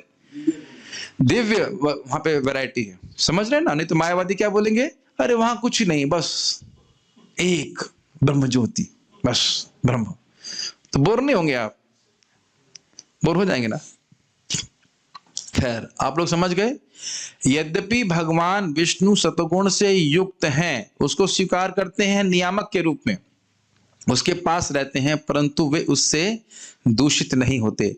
सतोगुण का दूषण आपने भगवद गीता में क्या सीखा था? ज्ञान और सुख से, सुख संगे न बधनाति, ज्ञान संगे न चानघ।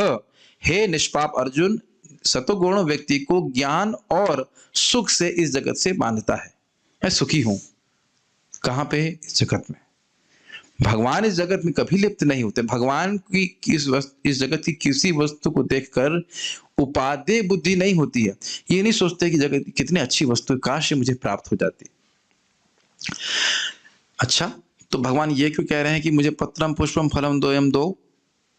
जब उनको कुछ चाहिए होगा तभी तो बोल रहे हैं मुझे पत्र दो, फल दो, पुष्प दो, तभी तो नहीं। वो उसको स्वीकार करते हैं अपनी कृपावश, ताकि इसके बदले में वे भक्त को अपना प्रेम दे सकें। ऐसा नहीं है कि उनको जगत की वस्तुओं की अपेक्षा है। समझ रहे हैं? वो मौका दे रहे हैं, भाई हमारे पास कोई आध्यात्मिक वस्तु तो है नहीं, तो जो वस्तु है उन्हीं को भगवान को सेवा समर्पित करते हैं, तो भगवान उसको कृपावश स्वीकार करते हैं। इसीलिए हमें नम्रता से इन बातों को, इन वस्तुओं को ग्रहण को हमें अर्पित करना चाहिए। मैं भगवान आपको क्या दे सकता हूं? यही वस्तु आपकी कृपा से प्राप्त हैं, तो मैं आपको समर्पित कर रहा हूं। ठीक? तो भगवान विष्णु सतगुण के किस दूषण से दूषित हो सकते हैं? इतनी देर से चुप हो गए, क्या लिखा है सामने? जो लिखा है वो तो बोल दो। किसी भी गुण से किसी वह भगवान दूषित नहीं होते। सतोगुण को स्वीकार करते हैं लेकिन उससे भीगते नहीं हैं, उसका स्पर्श नहीं करते हैं। ओपन बुक एग्जाम में भी फेल हो रहे हैं। किताब सामने है, जो पूछा जा रहा है वह भी नहीं ग्रहण हो रहा है। देखिए, ये बात समझिएगा, इसमें आपका दोष नहीं है। जैसे जैसे हम जब अच्छे से करेंगे, साधना करेंगे, थोड़ा हृदय में थोड़ा सत्वगुण बढ़ेगा, तो ये सब बातें समझ में आ जाएंगी। ये कुछ कठिन नहीं है, बिल्कुल भी बिल्कुल कठिन नहीं है, लेकिन थोड़ा मत इधर लगाने का प्रयास करेंगे तो। सत्व गुण प्रकाश स्वरूप है। प्रकाश का क्या गुण होता है? उजाला करना। ये जो वस्तुओं को यथावत देखने की क्षमता, यथार्थ में देखने की, ठीक है। और विषयों के प्रति उदासीनता वश, मतलब जो व्यक्ति सत्वगुण होता है, सत्वगुण ही होता है, उसको भोगों में कुछ रुचि नहीं होती, भोगों के लिए प्रयास नहीं करता। ब्राह्मण सत्वगुण का प्रतीक होता है, सादा जीवन जीता है, एकदम सिंपल, और भोगों से विरक्त रहता है। जो सत्वगुणी लोग होते हैं वो भोगों से विरक्त रहते हैं। आप मानते हो कि अब्दुल कलाम जी भोगों से विरक्त थे? जो लोग बुद्धिमान होते हैं, अल्बर्ट आइंस्टीन, जो लोग थोड़े सत्वगुणी होते हैं, वो जगत की छोटी मोटी चीजों के पीछे नहीं भागते, भोगों के पीछे नहीं भागते। तो सत्वगुण का ये स्वरूप मतलब ये प्रभाव ही होता है कि व्यक्ति को जगत के प्रति उदासीन कर देता है। ये थोड़ा समझने वाला पॉइंट है। तो सत्वगुण प्रकाश स्वरूप है और विश्व के प्रति उदासीनता वश उसके द्वारा सच्चिदानंद वस्तु के महाप्रकाश का आच्छादन असंभव है। इसलिए जानना होगा कि भगवान विष्णु का शरीर प्राकृत सत्वगुण के द्वारा उत्पन्न नहीं होता। ये कठिन है, समझाने का प्रयास करता हूं। भगवान का स्वरूप कैसा है? सत चिद आनंद। सत मतलब शाश्वत, चिद मतलब ज्ञान में, और आनंद मतलब आनंद में। तो सत्वगुण जो है वह भगवान के अनुभव में असहायक नहीं है, ऐसा कहा जाए। उसको विरोध नहीं प्रस्तुत करता है, क्योंकि सत्वगुण के समय जो चेतना है वो क्लियर हो जाती है। तो भगवान को देखने में वह हेल्प करता है। आगे भी आप इस लोगों को देखने वाले हो, लेकिन वह भगवान को कंट्रोल नहीं कर सकता। भगवान सत्वगुण को स्वीकार करते हैं, कंट्रोल करते हैं, सत्वगुण के द्वारा व्यक्ति पालन कर पाता है। लेकिन भगवान जो शुद्ध सत्वात्मक हैं, चिन्मय हैं, आध्यात्मिक हैं, उनको कवर कर ले सत्वगुण, ऐसा नहीं हो सकता। सत्वगुण उनके द्वारा नियंत्रित है एक, और सत्वगुण जो है वो मतलब उनके साक्षात्कार में बाधा नहीं डाल रहा है। ये चीज है। रजोगुण विक्षेप कराने वाला है। विक्षेप मतलब बैठे हैं यहां लेकिन मन उधर जा रहा है, ये सब रजोगुण है। इधर उधर नहीं, बाहर नहीं, कहीं पे भी ऐसा नहीं कि क्लास में मन नहीं लगेगा, कहीं मन नहीं लगेगा। रजोगुणी व्यक्ति इधर ये करेगा, वो करेगा, ऐसे बातें करेगा, ये कर वो, ऐसा ऐसा ऐसा लगातार उसको कुछ ना कुछ करते रहना होगा। He has to be very active for material things. और सृष्टि कराता है। ये देखते हैं कि रजोगुण सृष्टि कराता है। रजोगुण का क्या प्रभाव है? काम। अगर काम ही ना हो तो व्यक्ति संतान उत्पत्ति करेगा, घर बनाएगा। स्पष्ट देख रहे हैं, रजोगुण के द्वारा ही सृष्टि होती है। व्यक्ति बहुत उद्यम करने के लिए, प्रयास करने के लिए वो प्रोत्साहित होता है। अच्छा, एवं तमोगुण आवरण करने वाला है और संहार कराता है। तमोगुण के द्वारा ही तो हम कुछ आवरण करते हैं। किस चीज का आवरण करते हैं? कंबल का।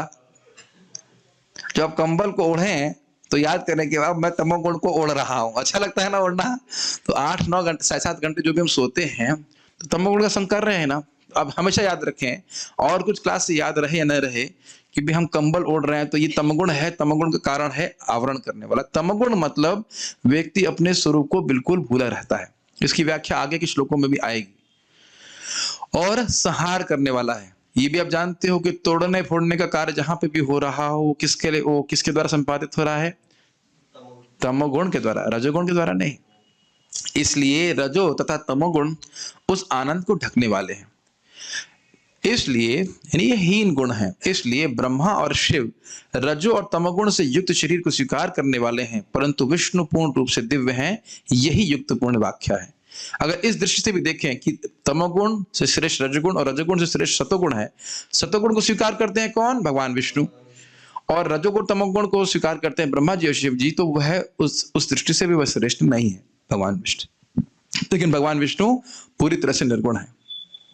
हम लोग आज 8 बजे तक पढ़ेंगे, फिर भक्ति वृक्ष को करेंगे 7:55 तक, फिर हम लोग पारायण करेंगे और फिर उसके बाद भक्ति वृक्ष। हाँ, क्वेश्चन आंसर। क्वेश्चन तो मुझे लगता है सब लोग तो समझ ही गए होंगे। प्रश्न ही नहीं कर रहा है कुछ समझ। प्रभु जी समझ में नहीं आ रहा कि क्या समझ में नहीं आ रहा है, तो क्या प्रश्न करेंगे?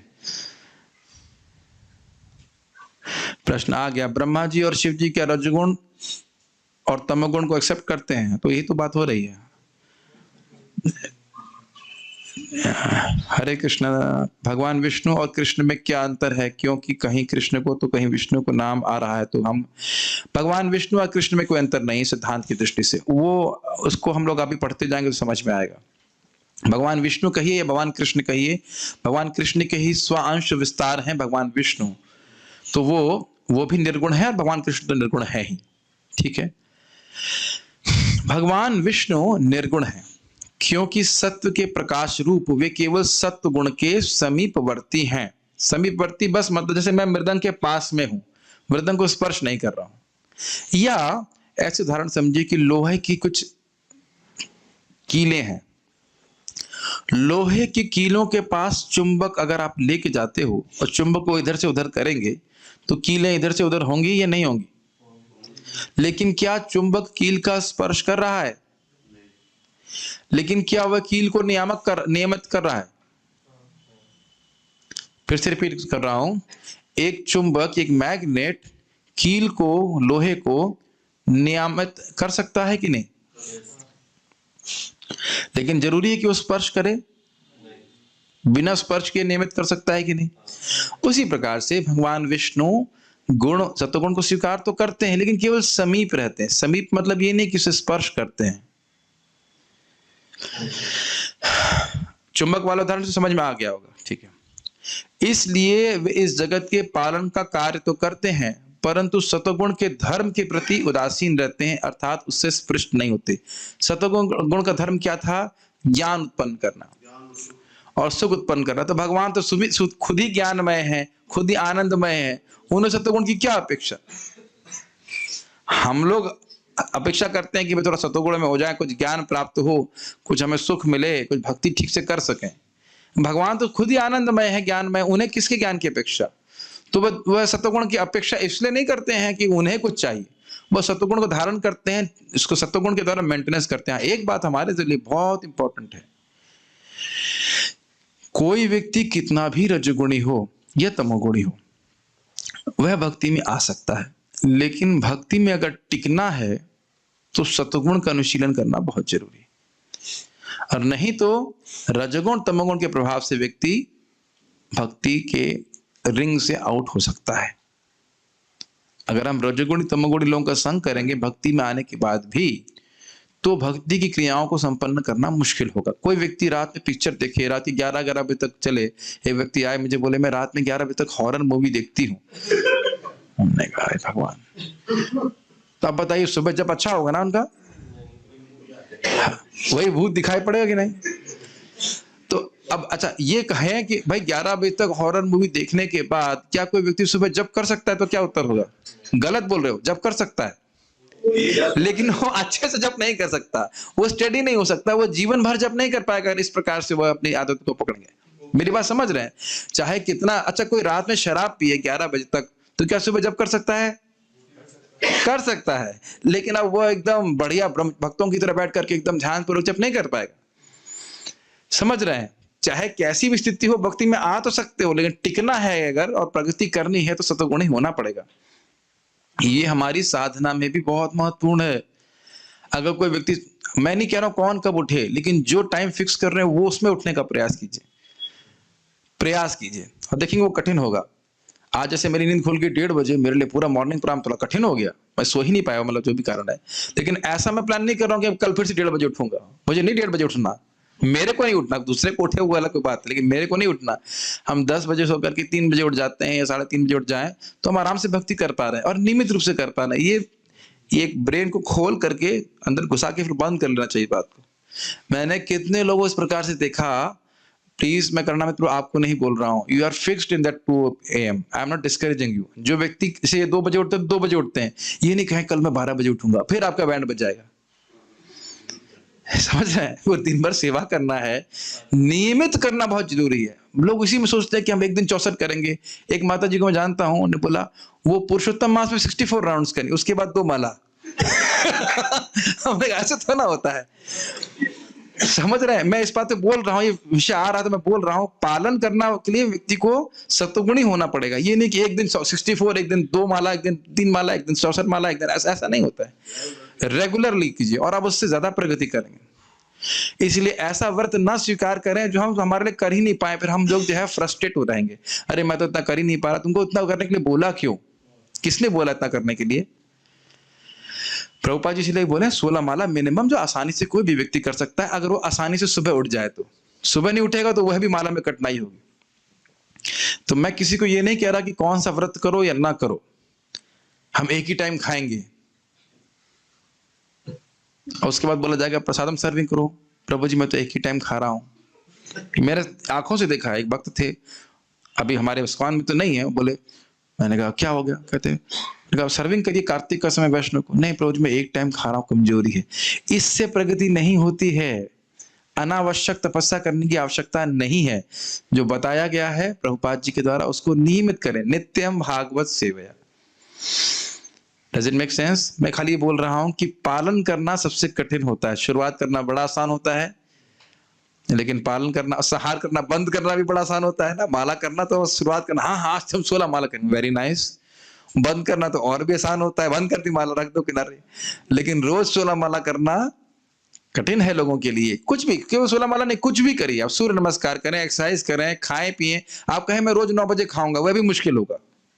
हाँ, एक बात आप जरूर देख रहे हैं कि भक्तों के संग से ये सब बहुत आसान हो रहा है। एक बार आप यहाँ पे आ जाइए 6:30 बजे, उसके बाद 8 कैसे बज जाता है मालूम नहीं चलता। प्रभु जी आपको मालूम नहीं चलता होगा, हमको तो मालूम चलता है कैसे बीत रहा है एक एक क्षण।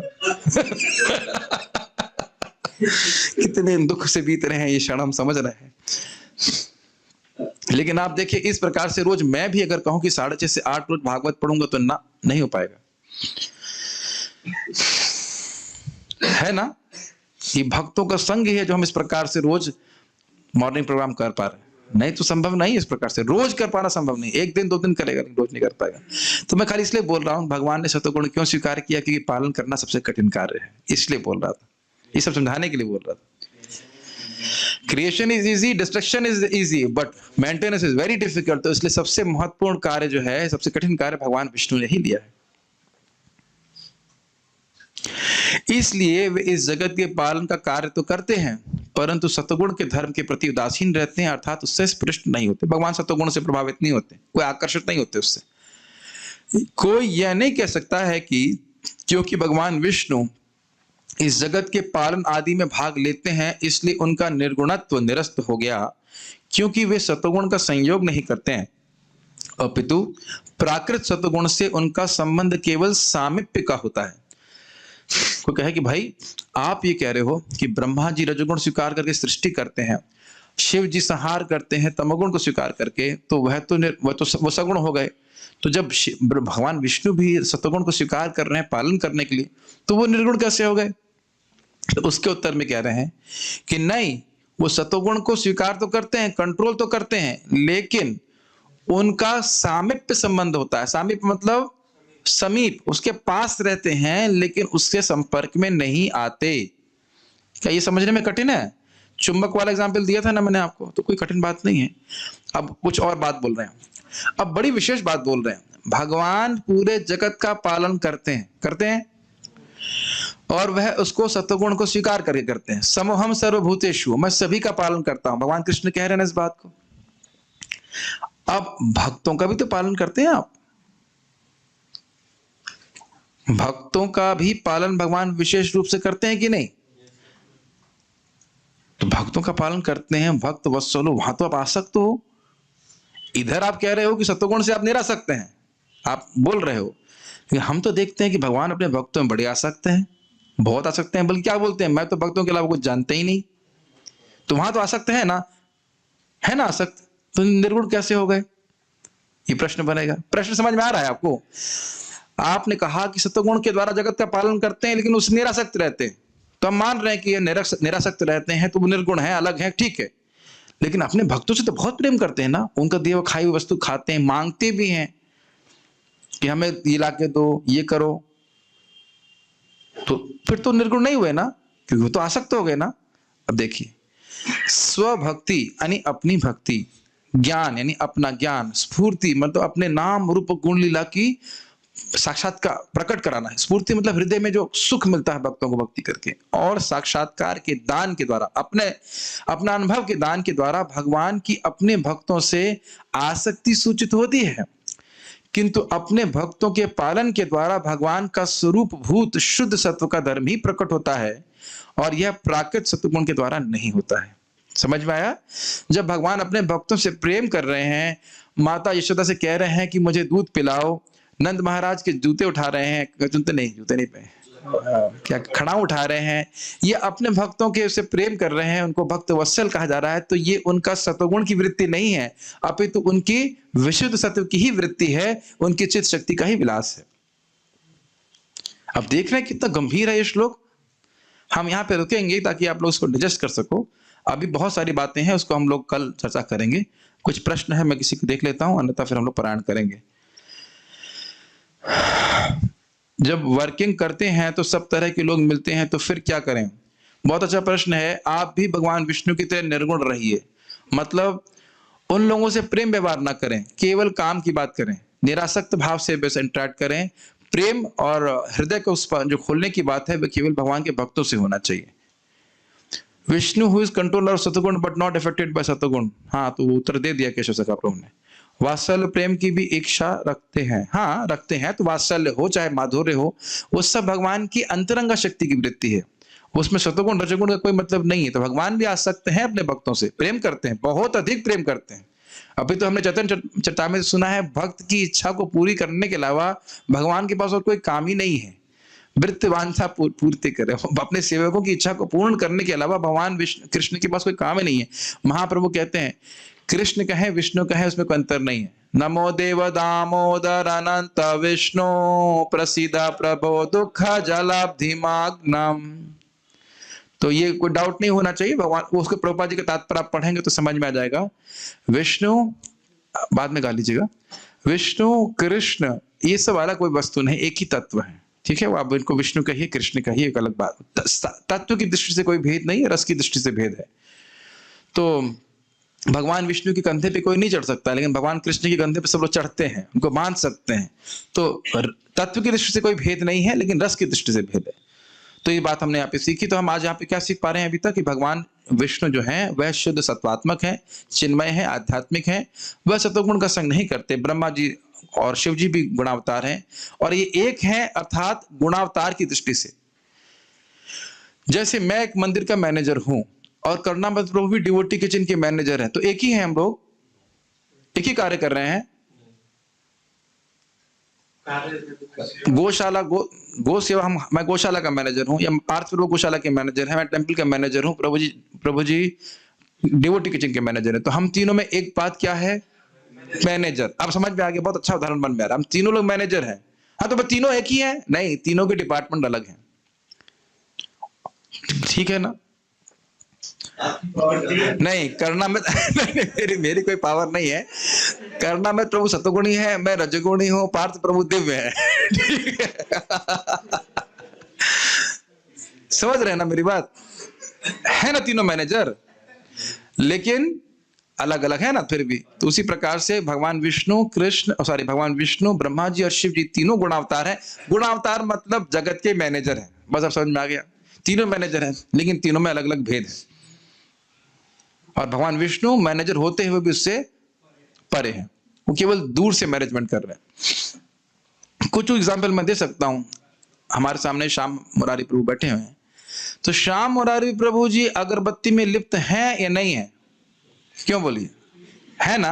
अगरबत्ती बनाने में लिप्त है कि नहीं? आप स्पर्श करते हो ना अगरबत्ती की? हाँ भी नहीं बोल सकते, हाँ करते हैं, ठीक। और मैं खाली बोल रहा हूं प्रभु जब अगरबत्ती बनाई, तो मैं तो लिप्त नहीं हूं ना।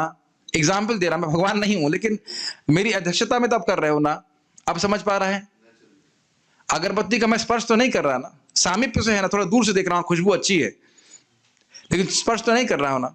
एक बहुत ग्रॉस उदाहरण बता रहा हूं, वैसे हमारी इतनी शक्ति कुछ नहीं है, लेकिन भगवान विष्णु कृष्ण इस जगत की केवल इच्छा मात्र से संकल्प कर देते हैं, सारी सृष्टि कर देते हैं। इवन सृष्टि, पालन और संहार भी केवल इच्छा मात्र से करते हैं, उस पर संपर्क नहीं करते। तो इतना आप लोगों के लिए होमवर्क है कि कम से कम इतना कभी मत पढ़ना जो मैंने पढ़ाया। ये तो बोलना चाहता हूं ना मैं, पढ़ना है। पेज कितने हमारे यहाँ पे हैं, प्रभु जी बहुत पेज पढ़ाती, तो ये तो सागर की तरह लग रहा है, हम कैसे तैरेंगे? हमारी लाइफ बोट कहाँ पे है? लाइफ बोट लेके आओ। 19 पेज पढ़ेंगे हम लोग कलयुग के लोग हैं। मंद सुमंद मत, आपने पढ़ाया नहीं था क्या? हमको वो श्लोक याद है, मंद सुमंद मत या मंद भाग्य उपद्रता। हम लोग डिस्टर्ब लोग हैं, हमारे मंद बुद्धि है, हम लोग मंदमती हैं, हम दुर्भागे हैं, हम लोग नहीं पढ़ सकते हैं। यलगार कर दो, हम रिवोल्यूशन करेंगे, हम जो पढ़ाया गया उसे हम कभी नहीं पढ़ेंगे। नहीं भाई, आप लोग वैष्णव हैं, भक्त हैं, तपस्वी हैं, पढ़िए। जितना समय श्रीमद् भागवतम को पढ़ने में लगा रहे हैं, उतना समय हम मृत्यु से पूरी तरह शून्य हैं, ये समझ लीजिए। भागवत पढ़ रहे हैं, जप कर रहे हैं, भगवान की सेवा में लगे हैं, तो मृत्यु से शून्य, बाकी तो समय तो सूर्य काट ही रहा है, ठीक है। तो यहाँ हम रुकते हैं, मैं और कोई प्रश्न नहीं देख रहा हूँ यहाँ पे। आगे 2 प्रश्न। आप कहाँ जा रहे हो? ठीक है। Lord Shiva and Brahma also do not touch mode of ignorance and passion. उसके प्रश्न के लिए उस प्रश्न, क्या शिव जी और ब्रह्मा जी भी रजोगुण तमोगुण को स्पर्श नहीं करते हैं, उसको हम कल बताएंगे। कल आइएगा आप। शिव जी और सदाशिव में क्या अंतर है, कल बताएंगे, आज नहीं बताएंगे। कल भी आएंगे ना हमारे स्टोर पे। ये होता ना, ये प्रोडक्ट अभी अवेलेबल नहीं है, आउट ऑफ स्टॉक, आने वाला है, तो कल ये प्रोडक्ट आएगा, आपको सब कल आएगा। उम्मीद आएगी कि बात होगी, सब बातें कि सदाशिव कौन है, शिव जी क्या है, इसके बारे में हम लोग कल व्याख्या करेंगे। इसको हम आराम से चर्चा करना चाहते हैं। ये एक बात समझ में आ गया, फिर पूरी भागवत में ये कंफ्यूजन कभी नहीं आएगा, आप खटाखट समझ लोगे। भले यहाँ बहुत समय लग रहा है, लेकिन आगे जाकर के आपके लिए बहुत आसान हो जाएगा सब कुछ समझना। ठीक है, ओके, सो विल डू पारायण now, will just stop here, we stop.